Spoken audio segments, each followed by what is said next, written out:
विहाड़ी के इलाके में चोरों और डाकुओं ने इंतहा कर दी। आए रोज वारदात मामूल बन गई। गुज़िश्ता रात 3 मुसल्लह डाकू मोहम्मद अकरम के घर में घुसकर नकदी और कीमती सामान लूटकर फरार। 2 दिन पहले चक नंबर 57 में एक ट्रांसफार्मर में से तांबे की तार निकालकर मौका से फरार हो गए। चोर तांबे की तार ले उड़े। एक दिन पहले चक नंबर 46 में नेक मोहम्मद की दुकान में से लाखों रुपए की सामान चोरी करने की वारदात हुई। मुसल्लह डाकू मोहम्मद अकरम कंबो के घर घुस गए और मोहम्मद अकरम और इसके अहले खाना को यरगमाल बनाकर 15,000 रुपए नकदी और कीमती सामान लूट लिया। मज़ाहमत पर डाकुओं ने मोहम्मद अकरम पर सीधा फायर किया जो मिस हो गया, जिससे डाकू पिस्टल और शॉल छोड़कर फरार। इत्तला मिलने पर पुलिस पहुंची तो पुलिस का कहना था कि साइल थाने में आए और अपनी दरख्वास्त वहां आकर जमा कराएं। तमाम साइलिन ने दरख्वास्त जमा करवाई हुई है, इसके बावजूद कोई कार्रवाई नहीं की गई।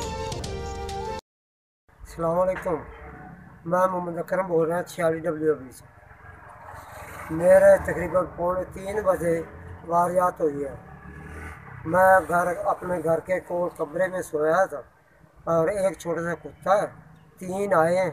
इधर दीवार थोड़ी सी टूटी भी है और छलांग लगा कर अंदर आ गए और अंदर आके पूरे घर की तलाशी ली है और कुछ पैसे ले गए और घर के कितना सज्जे मत्थे ऊपर पिस्टल रखे हैं। पिस्टल रख के तो कोई ज़ख्म हुआ है और वो जुत्ती है कि जो कपड़ा है पिस्टल है वो भी वहाँ छोड़ कर गिर गए और काफ़ी ज़बरदस्ती करके चले गए।